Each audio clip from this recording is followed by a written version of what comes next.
The reviews are in on Adam Schiff's performance. As I read earlier, Schiff laid out the case for immediate action, and he's right. 8 months just to get a ruling on McGahn. Why not wait? Means why not let him cheat one more time? Bob Seska told us earlier, best written document he's ever read. The okay. Just for once, I'm going to try to talk to him without just bursting into tears and saying, "I'm so proud of you." Good morning, Chairman Schiff. I'm so proud of you. Morning. Great to be with you. Great to be with you, too. I just have to tell you, millions of our listeners have just said to me over and over again, please tell Chairman Schiff thank you.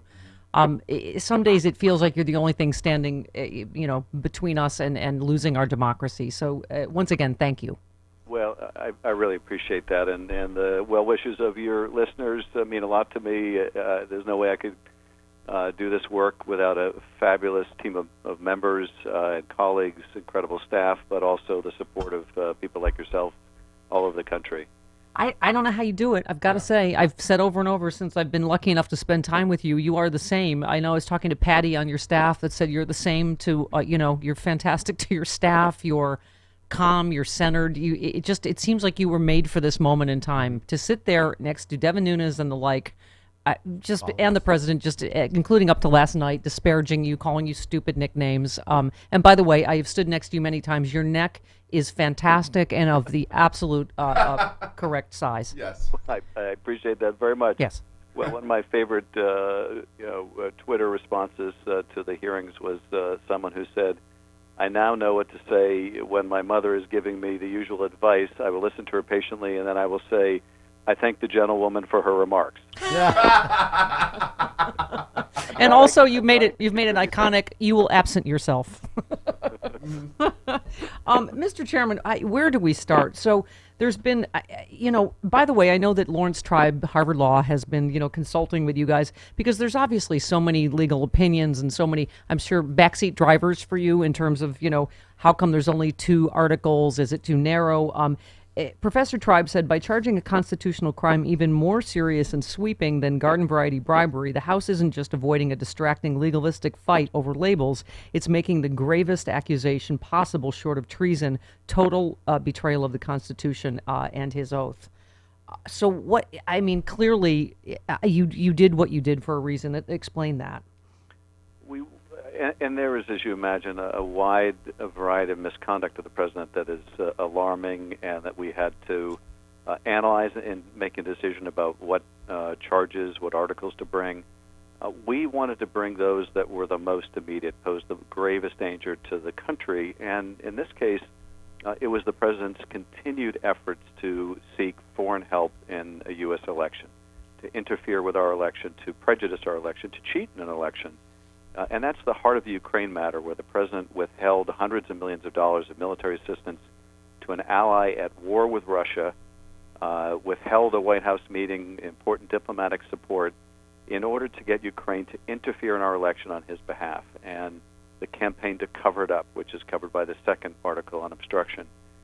So we went with the gravest misconduct and the one that poses the nearest term danger to our elections, and one that we could communicate very clearly on, which is also of vital importance in a country where there's so much disinformation being pushed out by the president.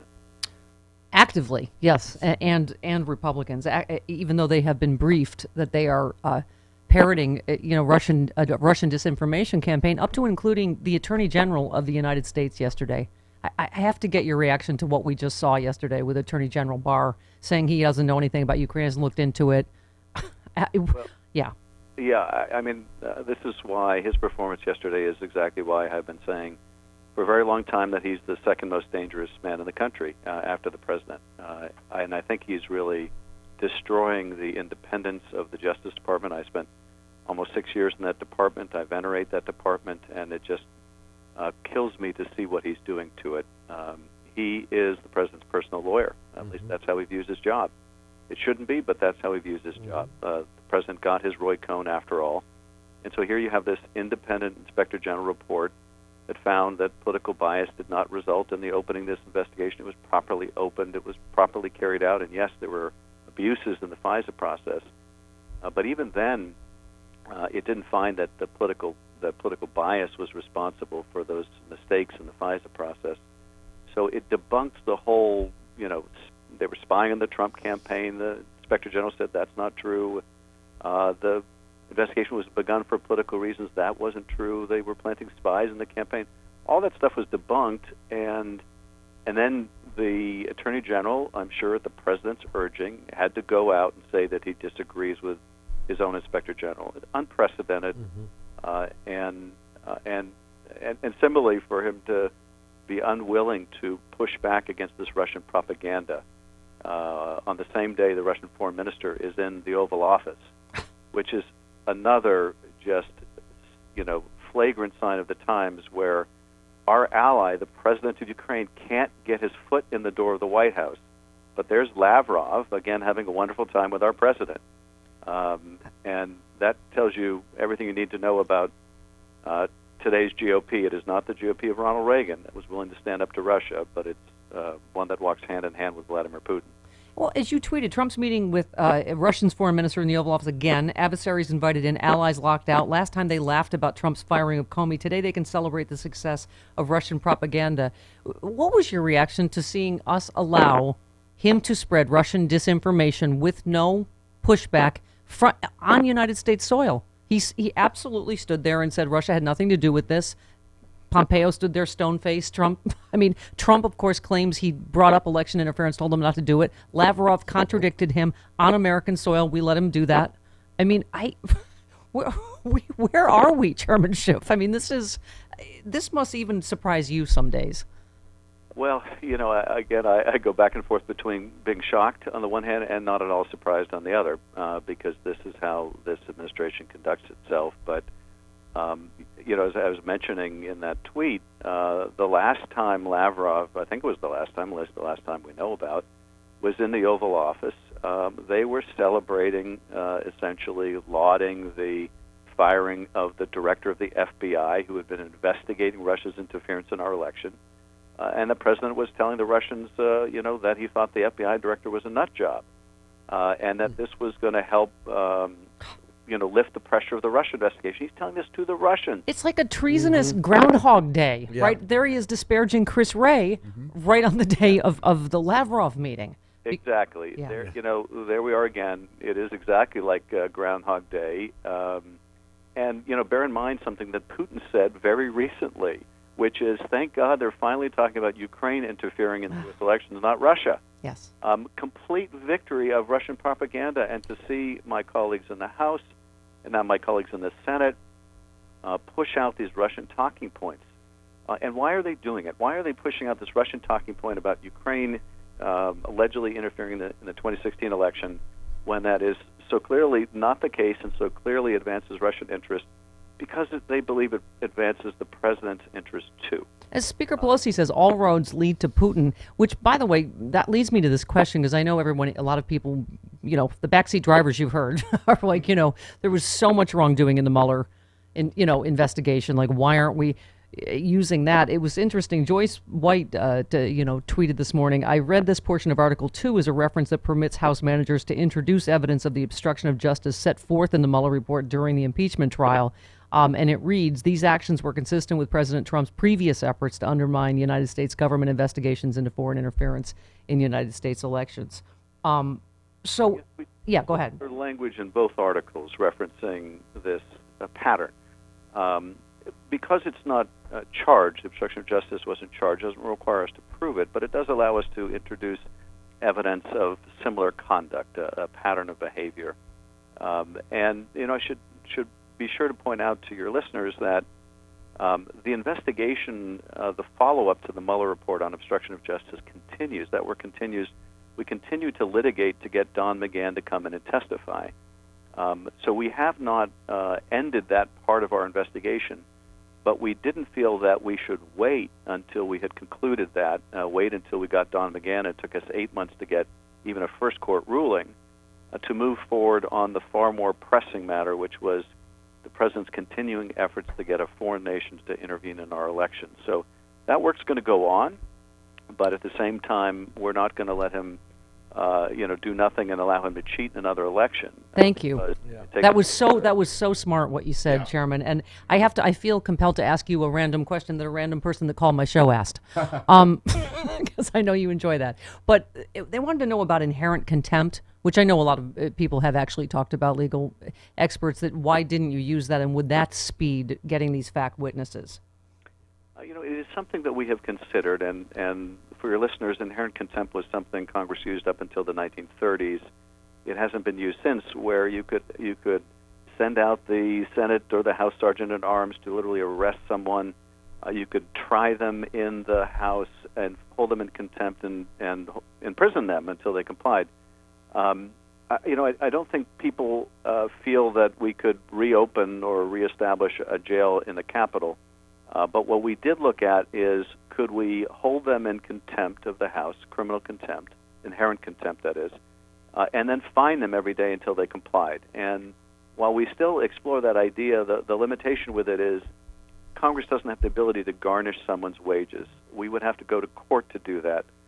And even if we were going to try to lock someone up, and let's say we reopen the Capitol jail, they would file a habeas corpus petition in court, and we would still end up having to endlessly litigate before we could get that person to comply. Yeah. Either a habeas petition or a petition to garnish someone's wages. Yeah. So it doesn't necessarily solve the timeliness problem. Sure. Chairman, what if because obviously it seems like there's a bombshell a day. This latest one that Rick Gates, the former Manafort associate who flipped and cooperated with Mueller, was offered monetary assistance not to cooperate with the government. Here is yet another obstruction of justice charge. Should there be more bombshells like that? Would you add to the articles of impeachment, or Glenn Kirshner mentioned the phrase sort of rolling impeachment to me, but it looks like, what is the schedule? Because it looks like you're talking about doing this before Christmas. Well, our investigative work goes on, and you're absolutely right. We learn more every day. We learn more during the trial of Roger Stone about the president's statements and what appears to be false statements under oath by the president. So that investigative work goes on. It doesn't prejudice any decision we might make in the future. But at present, we're focused on the articles before us, which will be taken up, I think, beginning in the evening and throughout the day tomorrow. Those will be taken up in the Judiciary Committee. They could pass out of the House, we expect, this week, and be taken up on the floor as early as next week. And if that's the case and they pass, as I would expect that they will, then they could go to trial in the Senate as early as the very beginning of January. So it's a pretty quick time frame. In the Senate, Mitch McConnell will have a great deal of discretion over what that trial looks like, what witnesses will be allowed to testify and which won't. Very significant for us in the House is being able to finally get these documents that the president has ordered withheld. There may be a profound and new opportunity to finally get those documents in a Senate trial. I think it would be very hard for senators to vote to say, no, we don't want to see the evidence. So we hope that we will finally get the documents, and Right. there's a chance that we may finally get witnesses that refuse to appear in the House. Oh, wow. And it seems like, there's some dissension already, of course, that, people who know better, like Mitch McConnell and Lindsey Graham, want to make this go away as quickly as possible. They know they don't have the votes to do some stupid reality show that Donald Trump wants, includes calling you and Pelosi and the Bidens, right? So, it seems like there's already on their side, they're not sure how to handle this in the Senate, right? Well, yes. McConnell will have enormous control over what the trial looks like. But at the same time, he's got to think about his members and the votes that they're going to have to cast. I think it would be very difficult for his members to vote to say, we don't want to see the evidence. While he has a great deal of discretion, at the same time, it's going to be a public trial, and therefore the public is going to be watching. And if they had any witnesses that could actually help him, they would want them to testify, but they don't want Bolton, right? And Pompeo and on and on, Mulvaney. right? Because under oath, they're not going to be able to help the president. Well, they certainly didn't want them testifying in the House. And we think there are a number of witnesses that have very pertinent testimony. Now, with some, we certainly will have concerns about their willingness to be truthful. But at the same time, there are undoubtedly witnesses that have important testimony to offer, and we'll have to see how constrained the proceedings are in the Senate and whether we'll be allowed to explore that. Well, you've been so clear, both obviously in the hearings and on Twitter. You said this is precisely the conduct the founders were most concerned about when they provided the remedy of impeachment, a president abusing his power to seek foreign interference in our elections and doing so in a way that poses a clear and present danger to our national security. You said President Trump abused the power of his office, undermined our national security, jeopardized the next election. He's shown no remorse and is at it still, even now trying to get help in his reelection. Chairman Schiff, I think that is, you've stated that sort of so clearly that this is, you don't wait in an ongoing crime spree for someone to drop the gun, right? This is the remedy the Constitution has allowed us, right? Yes, and one of the witnesses in the Judiciary Committee, one of the constitutional law professors, made the point: if this is not impeachable, nothing is. Yep. I think the reason why he said that is the founders were concerned, number one, that a president would abuse his power for his personal or political benefit. They were concerned that they might in so doing, entangle a foreign nation in our affairs, having just fought a war of independence from a foreign nation. And they were concerned that the elections, our election system, the cornerstone of our democracy, if a president was allowed to corruptly try to influence it, then the only remedy is impeachment. Otherwise, the election is not a good remedy.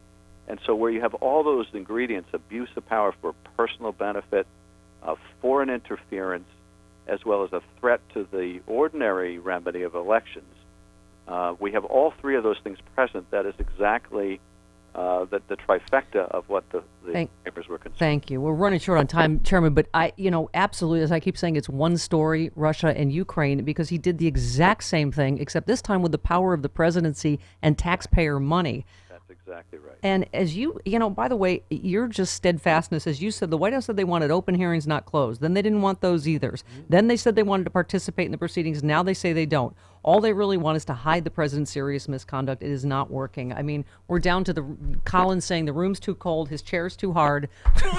But, when you got nothing, you just complain about the process. And I mean, seriously, thank you so much for your steadiness. And whatever the opposite of shifty is, that's what you are. Yes. Like superhero. Thank you very much. Forthright. Chairman, we're all behind you. And Once again, thank you. So proud of you.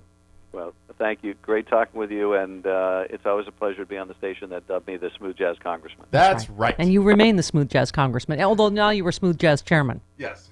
You've replaced Frank Sinatra as Chairman of the board. Thank you, Chairman. Bye-bye. There he goes.